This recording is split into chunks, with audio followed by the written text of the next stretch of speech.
বলেছিলাম না মেয়েদের জীবনটা একটু অন্যরকম। সত্যি মেয়েদের বিয়ের পরে পরিস্থিতির চাপে পড়ে কত কিছুই না কাজ শিখে নিতে হয়। সুন্দরভাবে ঘর গোছানো, টাইমে রান্না করে দেওয়া, ছোট বাচ্চা থাকলে তার যত্ন নেওয়া, সব কিছুই শিখে নিতে হয়।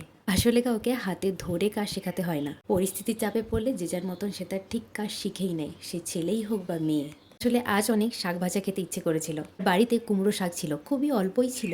তাই ভাবলাম ওর সঙ্গে কিছুটা সজনের শাকও মিক্সড করে দিলে ভীষণ ভালো লাগবে খেতে। আজ এই শাক বাছতে বাছতে মায়ের একটা কথা ভীষণ মনে পড়েছিল। বিয়ের আগে যখন মা কোনো কাজের কথা বলতো তখন একদমই করতে চাইতাম না। আসলে জানতাম আমি কাজ করি আর না করি মা ঠিক সেই কাজটা করে নেবে। তবুও যখন দেখতাম মা একা একা কাজ করছে তখন ঠিক মায়ের হাতে হাতে হেল্প করে দিতাম।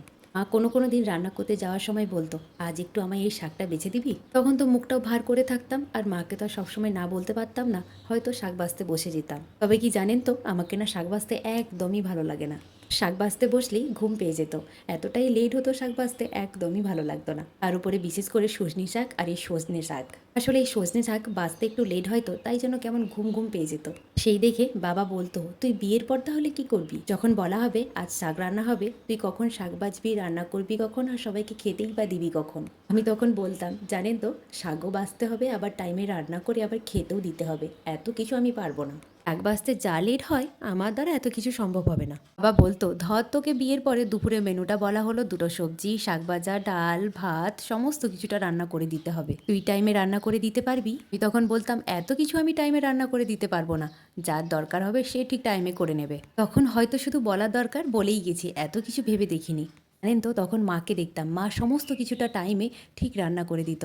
তখন মাকে জিজ্ঞেস করতাম, তুমি এত কিছু টাইমে করছো কিভাবে? আমার দ্বারা তো বাবা এত কিছু হবে না। তখন তো আর জানতাম না যে বিয়ের পরের দায়িত্বটা একটু অন্যরকমই হয়। তখন তো শুধু জানতাম এখন আমি মা বাবার কাছে আছি, এখন আমি যদি না কিছু করি মা ঠিক করে নেবে সেটা।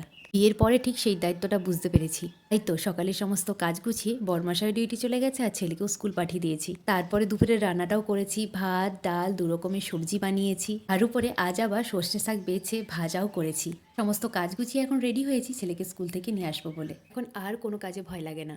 জানেন তো, মা বলতো, তোরা যখন কাঁধের উপর সমস্ত কাজের চাপটা পড়বে, তুইও তখন নিজের থেকে সব কিছুটাই শিখে যাবি। হ্যাঁ মা, তোমার মেয়ে এখন অনেক বড় হয়ে গেছে, কারোর বাড়ির বউ, কারোর স্ত্রী, আবার কারোর মাও হয়ে গেছি। এখন মা আমি তোমার মতন হয়ে গেছি, এখন সমস্ত কিছুটা আমি তোমার মতন সব কিছু টাইমেই করে দিতে পারি। এখন আর কোনো কিছুতে অসুবিধা হয় না আমার।